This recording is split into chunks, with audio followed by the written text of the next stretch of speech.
I am Dave-Crowe and I am a beatboxer. Now the obvious thing for me to talk about would be beatbox. But it's been done on TED before by very impressive beatboxers. I'm not scared. I just would like to speak about something else. Freedom. The idea of freedom and what it means to me. And do a beatbox show in about 9 minutes. Here we go. Freedom is something that's fueled my entire life. Still does, and I think in a very roundabout way it brought me to this moment as well.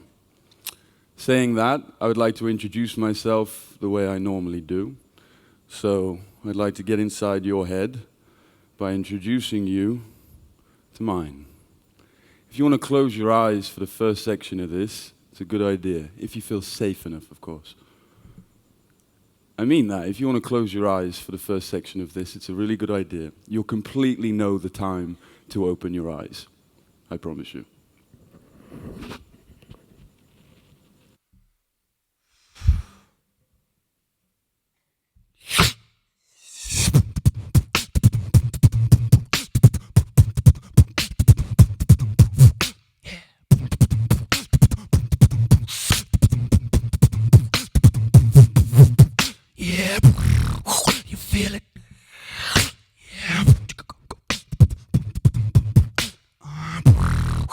Feel it. Yeah.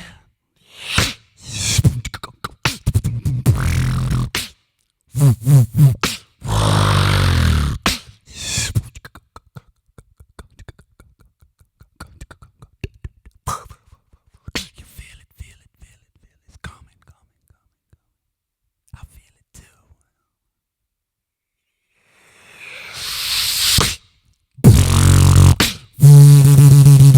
Yeah. Yeah. Yeah. You feel it? It's a question. Do you feel it? It's a question. Do you feel it? I understand it's morning and that you're Swedish, but... It's no offense, I'm just using a massive generalization.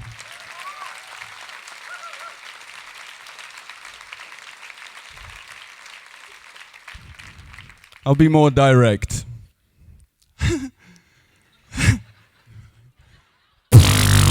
You feel it? It's beautiful. I really didn't expect that. All right.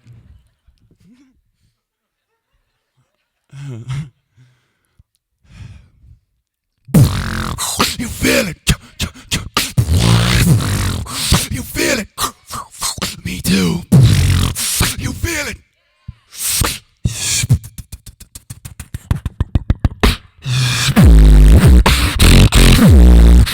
Yeah.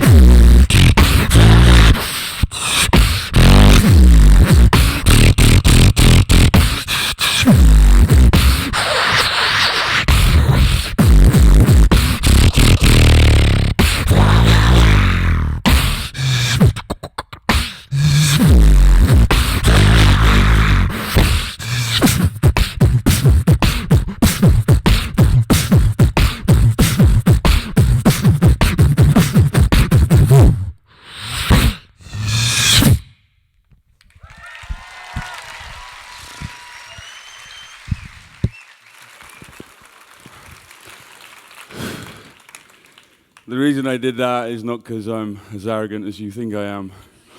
It's just because I'm out of breath. Need like 10 more seconds.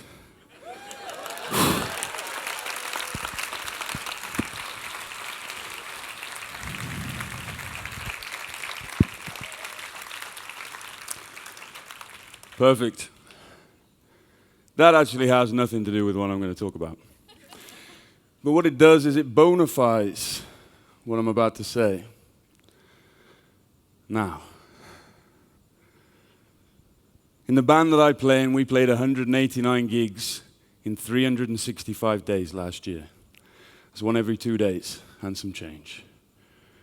Which is why I look so convincing as a man in a boy's body. Now the reason that I tell you this is because it's my idea of freedom. This is mine. It took me a long time to acquire it, Essentially, there's a long way to go. At every one of those gigs, I said these words. Ladies and gentlemen, we have something to say, and it doesn't matter if you don't believe in what we say. It's always good to listen to another side of the story and reflect upon it respectfully. We are here to tell you, there's normally two of us, we are here to tell you that you are free, quintessentially and unequivocally free. Maybe not in your job, family, relationship, but in here, you are free. This is yours. And nobody can touch this. You can create realities and watch them unfold in front of you. You can do that. You do what you want, when you want, how you want, and with whom you want to do it. This life is your opportunity and the only one. It doesn't matter what you believe in. Nobody knows what happens to us after we die. So this seems to be our only chance. When you wake up in the morning, you ask yourself one question. Am I free in the way that I want to be free? If the answer is no, then why not? I've said that again and again, almost word for word. And time after time, it makes me think about what it means, as it should. As a teenager, after some amateur performances, I found myself specializing in dance. And I love to dance. Perhaps I love to dance because it was a precipice in my growth as a man. Or maybe it was because I got to look at myself in the mirror every day. Or maybe it was because I was the only man in a class full of women. Either way, I love to dance. I wasn't too good, but as my dance teacher said, I made up for it admirably with arrogance and enthusiasm. I had to further my education with a solo piece.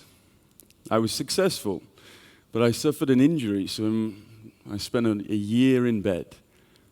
During this year, I laid down the foundation of beatboxing, but it's also where I felt least free, captured by my body, held prisoner. In this incarceration, I made my plan, never to be trapped again. Now, important information is, as a dancer, I have the body structure of a laborer. That's a guy that lifts bricks. As a beatboxer, I have a 1 centimeter gap, oversized incisors, misshapen fangs. An earlier dentist of mine coined my mouth a nightmare. These are my lemons, ladies and gentlemen. Life biologically gave me a few setbacks. Instant progression and success is not something I am accustomed to, have been accustomed to, or will be accustomed to. When life gives you lemons, to me, life is a lemon. There's nothing in life that's easy. There's nothing that I'm going to say that's going to make that part of your life easier. Why? Because life gave you a load of lemons too. And you have to deal with those obstacles daily. My obstacles don't make your obstacles easy. What it can do is illustrate what I finally want to say. In that bed where I planned never to be trapped again, the problem was my mind. I'd done no cleaning in here. This place was a mess. So when my body gave up, I was left with this. And this thing tormented the 18-year-old me, to a point where I swore to fix this mind of mine, thinking that a stronger mind could lay foundation for the problems that would arise in life, as I knew they inevitably would. The power I found was the power of freedom. Freedom is the power to choose, the power to make mistakes, to say what you think and believe, and to have somebody else say what they think and believe. To be right and wrong, and to be safe and okay in that notion. In the dictionary it says, the power to determine without restraint. That's in here. Determine without restraint. Now I'm not saying that I'm free, or that I'm any freer than anybody else. Just that I'm looking for a freedom, and the ideas of it. In societies around the world where there is freedom, there's more positivity, there's better education, better functioning systems, more grouped activities, less fear, less aggression. Where there is no freedom, the opposite is true. We know this. But what I'm saying is it's possible. And because of its possibility, we, all of us, have a duty for the greater good and for other generations. And I think it's cool to ask yourself, is where I am where I really want to be? Is who I am who I really want to be? And it's all right to doubt yourself in life. It's totally part of it. Just ask yourself. Because the freer you all are, and we all are, the more of a representation we are for everybody else. And that's the best way to teach. And if there's one meaning of life after recreation, it has to be to pass on information. I'm going to finish with a quote. Because yet again, if I choose somebody you respect, it bona fides what I'm saying. So I would like to choose the mortal god of freedom, Nelson Mandela. He said, "As we let our own light shine, we automatically give people permission to do the same. As we liberate from our fears, our presence subconsciously liberates others. As we learn from that man, freedom is not easily obtainable, but extremely worth obtaining." I'm Dave-Crowe. Peace.